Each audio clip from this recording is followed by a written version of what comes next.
guys, welcome on into Drinks with Binks. I'm Julie Stewart-Binks, and we are so fortunate to have so many sports on right now, including the NFL. It's been a tad bit precarious going on during a global pandemic, but we've still been able to enjoy so many great games and see so many teams emerge and others topple and completely dismantle themselves very early on in the season. And to be able to discuss this and a whole lot more, I'm so excited to be able to welcome in the man of the hour, my friend Steve Levy, ESPN broadcaster, Monday Night Football play-by-play commentator. And you have been very busy, Steve. We thought, let's just get him right in the middle of the eye of the hurricane, so right. That may be. And how have things been going for you?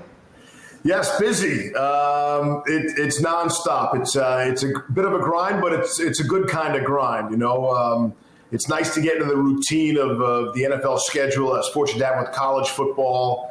And you're sort of traveling with your buddies / colleagues every week to a certain city and set up shop there for a while. But, you know, the NFL is really never ending. And it's, you know, we finish up late Monday night, fly home Tuesday. And by the time I land on Tuesday, you know, your inbox is already flooded with information for the following week's game. But again, by no means this is a complaint. I wouldn't have it any other way. I'm loving every minute of it outside of not having fans in the stands. Yeah, it is quite different. As you did mention, it's sort of like sprinting a marathon for the season, and then you get to take a break after that. I'm not sure if you have your drink on hand with you, because I forgot to ask you before we got on, but we got some coffee here. Yeah, coffee here too. Okay, coffee. So I want to toast you. Congratulations on the Monday Night Football gig. Thank you. Especially doing this during a pandemic. That's a double toast. So cheers, everybody. But next time I want something more than just coffee in our mugs. Next time we get together, okay? Good. I was hoping you're actually going to have, you know, a little like Bailey's or Kahlua in your coffee while you're dealing with a little bit of a storm these days with football. And let's kind of just like get right into the meat of it. We're taping this on a Wednesday. Of course, this airs on a Friday. Steve, you're just in a meeting about the game that you're going to be doing next Monday, Saints and Chargers. And the Saints are going to reportedly have to relocate to Indy because of the hurricane. What are you guys discussing at this moment? This is a season of contingency plans, right? And so the NFL is very prepared to make a handful of moves. But, you know, from our perspective, we got to get people in place. And when I say people, I don't mean myself, you know, or Greasy or Riddick. Like it's the trucks. It's the people who do the heavy lifting, the people who do the real work. You know, they have to know, you know, I think our people actually are stopped, you know, not on the side of a road or anything, but they're actually stopped in a city waiting for further instructions. Do they head south? Do they head north? Whatever, you know, moving the show from Green Bay. So that's all part of it. We are clearly in a holding pattern, but one way or the other, we'll have those two teams on Monday night, and that's a good thing. And this is one loophole that you're having to deal with, but you get this elusive job. It's an incredible milestone in your career, but it's also during a global pandemic. And I'm just so curious what it's like for you as a broadcaster. In what way has the current situation really changed or influenced how you would just prepare for a regular game? You know, it's like a lot of things in life, right? Life is not perfect. Nothing is ever perfect, right? You know, you want to buy this house, you love it. I don't like the street it's on, right? I love that car. It's my dream car. I don't like the color of the car. You know, there's always something slightly off. And here you get this dream job, and obviously I'd like it to be under normal conditions. We have not really been around as a crew, Greasy, Riddick, Lisa Salters, and myself in the same room, maybe one time for 20 minutes. We're 4 games in.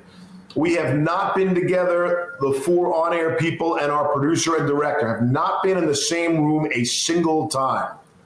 So that's unheard of, and that is absolutely by design.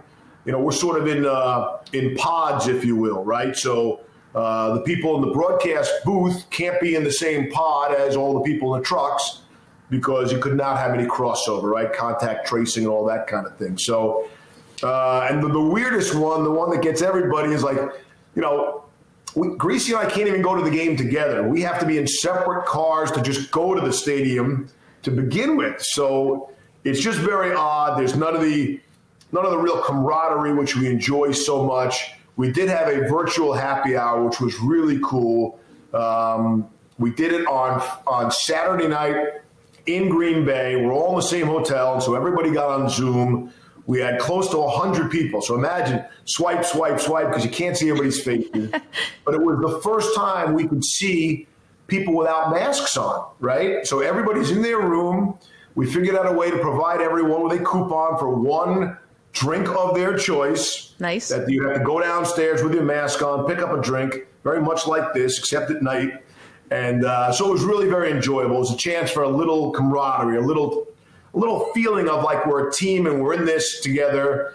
You know, it's hard to know people's names, right? We're all new to this now, and then wearing a mask on top of it. So, look, no excuses. We know the public's not going to give the broadcast any excuse. Just check out Twitter. We understand there are no excuses. We're being judged on our performance, and that's fine. But, you know, we don't get to meet with the players or the coaches. It's all on Zoom. And as accommodating as they are there, it's not the same, right, as having face-to-face. Maybe you pull somebody off to the side, they tell you something, a cool story, and now we just don't have that. So we are making the best of it. Again, no excuses. We are totally comfortable being judged on the on-air product, and I think 4 weeks in, we're pretty pleased with where we are. Yeah, it really is incredible what you've been able to create with what you've said that you've had to go through. The fact that you guys haven't been in the same room together is astonishing, because so much of that chemistry on air is when you are going for dinners, you are hanging out with one another. That being said, you have a 3-man booth and a sideline reporter. How then do you figure out how to let everyone jump in, have their say, and also make it so smooth when you're still getting to know these people? Yeah, no, it's a balancing act. I have a lot of voices in my head. And then I, especially on Monday nights, I have even more voices in my head. So Phil Dean is our producer, and it's his first year of Monday Night Football as well. So none of us had ever worked with Phil before either. Now Phil, has done college football, super high level, doing the national semifinal. He's terrific, but so he's organizing a lot of that. Some of it is sort of physical cues. And Greasy and I have been together 4 previous seasons, so we sort of have a feel for each other. But and really, my job's the easiest. I'm sort of calling what I see on the field, and then as soon as I say the tackler, then Greasy and Riddick sort of fight it out. But I think they're standing next to each other, 6 feet apart, but still next to each other. And I think they're doing physical cues, that kind of thing. Hey, I got this. No, you take this. So it is a bit of a balancing act. We also, we had Todd McShay with us the last time around, so we got used to having a sideline analyst or a field analyst and a sideline reporter. Lisa Salters, who is the rock of Monday Night Football. It's ironic that she is the longest-serving sideline reporter in Monday Night Football history, and she can't be on the sideline this year. So in her 9th year, and she's terrific, especially this year because she comes from a hard news background, and this is 2020. If ever there was a year for hard news, this is it. So it's a bit of a juggling act and a balancing act, and so we want to make sure we're not talking the whole time because the audio from the field is so cool this year, more so than ever because there's no crowd noise other than the fake crowd noise, but you're hearing much more from the quarterback. You're hearing actually for the first time defenders checking signals too. That's kind of the chess match that's playing out. So so this was a cool story. And sort of inside, Greasy talked about it on the broadcast. Aaron Rodgers will go can. And so I said, what are we talking? What is can? Like, I know he's not doing the can. So what does that really mean? And so Greasy went into it, and I didn't know this. Rodgers called 2 plays in the huddle. And so if you don't hear can, it's the first play. Wow. And if Rodgers goes can, that means it's the second play. And in essence, he's saying we're throwing the first play in the trash can. That's where it comes from. And so that was kind of cool on the air, something to learn. And that's cool. We hear the audio from the field. Right. Well, I'm sure maybe coaches, and scouts and coordinators are hearing these different things from players, right? picked up, and then you can sort of start to make a note like, okay, well, this is this, these are these plays. Very quickly, because I do want to move on to something else, is that you mentioned that, all the meetings are virtual. What's something you've had to do differently to be able to foster the relationships and get the information you need that you wouldn't have had to have done if there wasn't this situation? I'm trying to make contact earlier in the week before the Zoom with everybody on board. I'm trying to reach out to the PR people. These are all new people, or for the most part, new people for me, and I'll give, hey, anything you want to tell me going into this kind of thing? Hey, it's going to be great to work with you. And that was really a tip from Jay Rothman, who is the legendary Monday Night Football producer. I think he did the past 25 years. So, he's been through everything and seen everything, and that was sort of a heads up from him to do. And Joe Tessitore taught me to do it in college as well. Reach out during the week. You get the PR people alone. So that's also something that I'll have that, Greasy and Riddick wouldn't have. So I can sort of, sprinkle that into the broadcast, get a natural reaction from them. But, it's really about relationships like everything else in life and in business. And we're trying to foster those relationships. And there is some background work to do prior to seeing everybody on Zoom. All right, guys, we've got to take a quick time out, but when we return, we'll have a whole lot more with Steve Levy here on Drinks with Binks.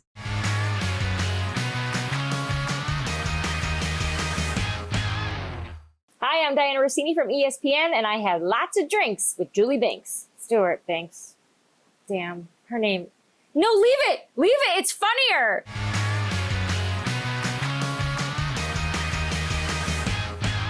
Welcome on back. We've got ESPN's Steve Levy here on Drinks with Binks. As we are recording this on this Wednesday, we've found out that Stephon Gilmore, 2 more Titans players have tested positive for coronavirus. Is this the new normal if this is how the league is going to be played?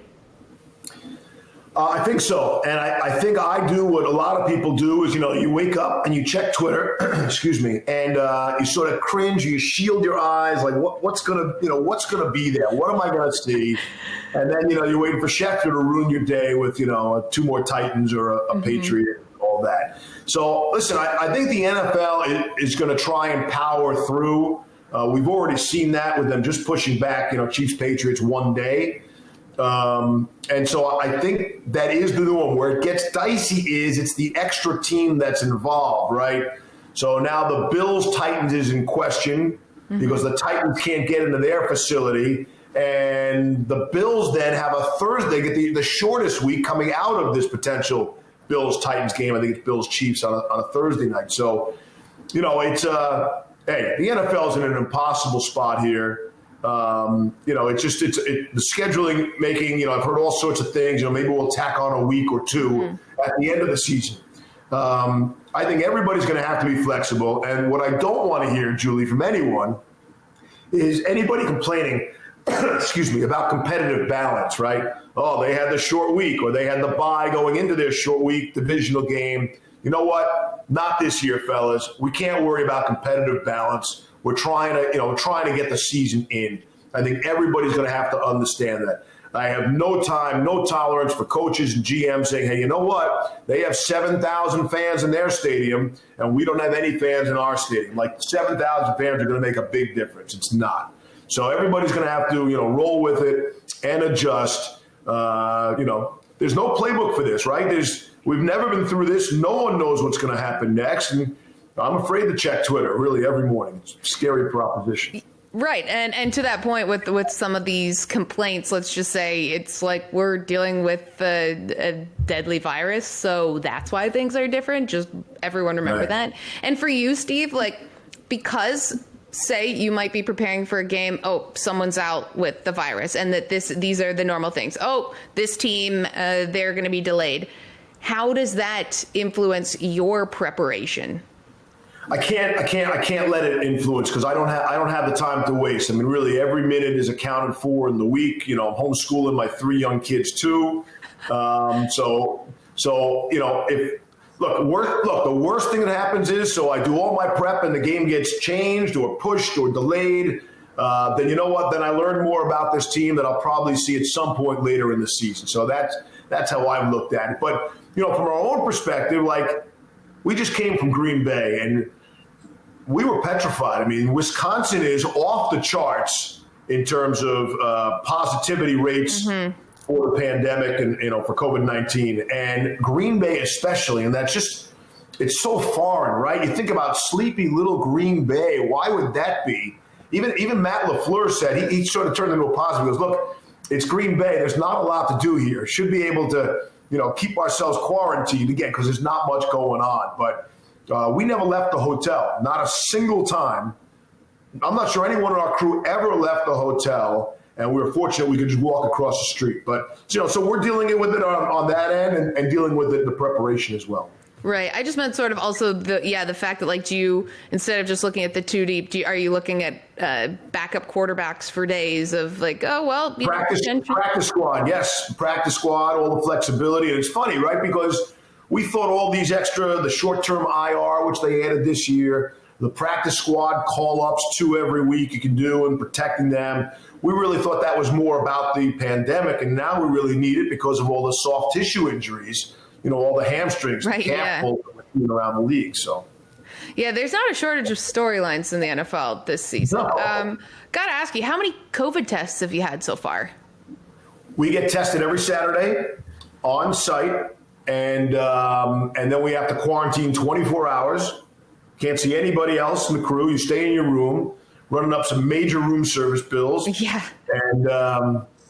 And that was one good thing about Green Bay. Room service in Green Bay is a lot less expensive than, room service, say, in Miami or someplace else. But yeah, so we quarantine, we get an email in the middle of the night and then says, good to go.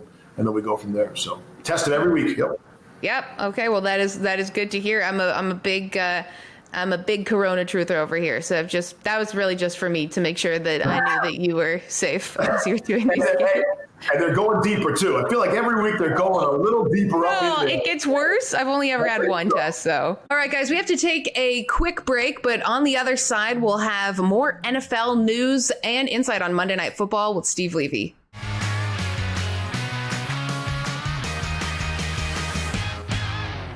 I'm Kurt Menefee. I had a drink with Binks.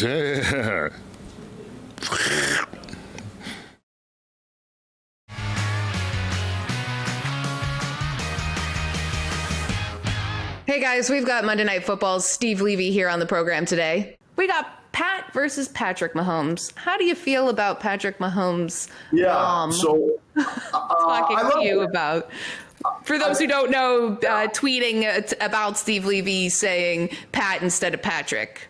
So I loved it. I thought it was real, right? That's, any kid's mom who named them a certain name wants them to be called by the name she gave them. And I was alerted to it at halftime. And it wasn't me, for the record. Louis Riddick owned it. And Louis is close with all these people in Kansas City. And he said everybody in the organization calls him Pat.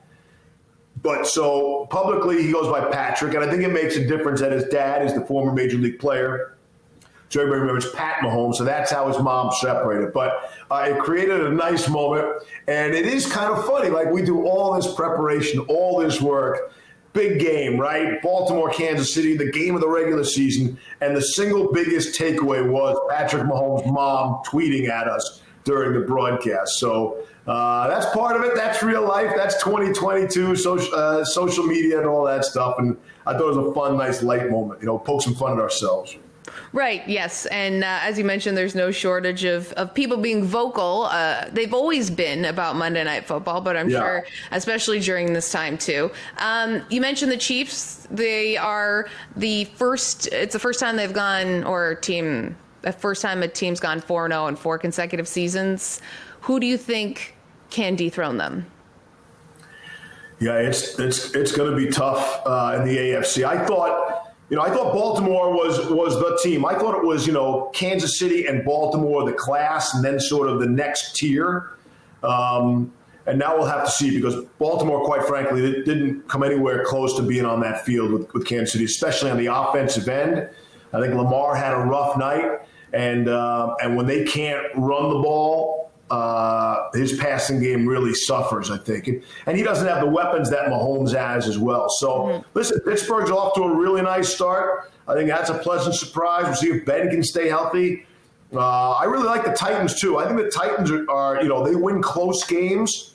So I think that, that might be that next tier. And I wouldn't have counted out New England with a healthy Cam Newton as well. So, that we didn't get to see the Patriots really against the Chiefs. I would have liked to see, the Patriots on a real week where they're not traveling day of with their starting quarterback going to Kansas City. I think the outcome there might have been much different.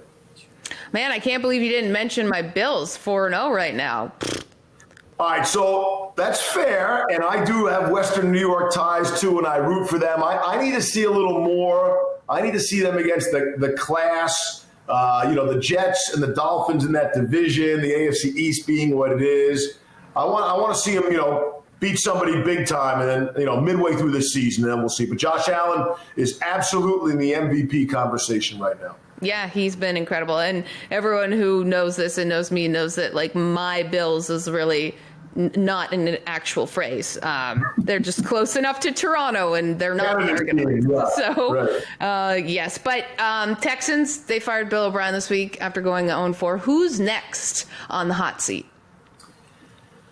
So, I think there are a lot of choices. Unfortunately, there are a lot of choices. I was very surprised we saw Dan Quinn in Green Bay this past week. Atlanta had 2 losses, the likes we'd never seen before. No team in NFL history had lost 2 games in a season having a 15-point or more lead in the fourth quarter, and they did it in back-to-back weeks. That just, is obscene. So I think he's in trouble. I think he knows that too. I think Adam Gase with the Jets has to be considered in trouble.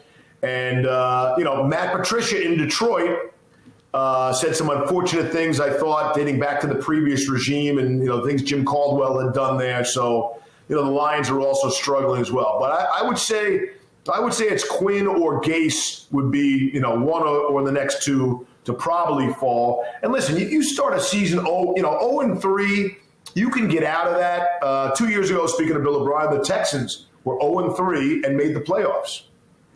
Last year, the Steelers started 0-3, and if there were 7 playoff spots, the extra wild card like we have this season, they would have made the playoffs. And they would have been in it, yeah. We've got to take our final timeout on the program, but stay tuned because we'll tell you where you can find Steve Levy next.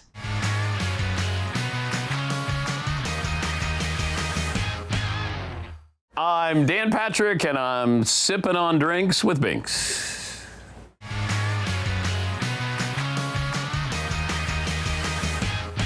Guys, we've been drinking and binking here with Steve Levy, but before we roll on, you are one of few people to congratulate the Tampa Bay Lightning as we saw the NHL draft happen, and usually the team congratulates the winner of the Stanley Cup. And I think it was either Ottawa and Buffalo did it. And so that was unfortunate. But Steve, we'll let you get going. Thank you so much for being here with us on the program. We'll get to some more boozy, fun stuff next time. I'm sure that ESPN loves to hear me say that. But in the meantime, go get that haircut, go homeschool those kids, and good luck with Monday Night Football next week with whatever curveballs are thrown your way. I appreciate you having me on. I love you, JSB. Thank you so much, and continued success with your great show. We're watching whenever we can. For all things Steve Levy, make sure to follow him on Twitter at ESPN Steve Levy. Maybe send him a nice tweet. We know that he could use one these days, and we could also use one as well at Fubo Sports on Twitter, Instagram. Make sure you check out our YouTube page as well as listen to this show on Spotify, Apple, and wherever you get your pods. We'll be back next time with a whole lot more because we ain't going anywhere. Bottoms up, bitches.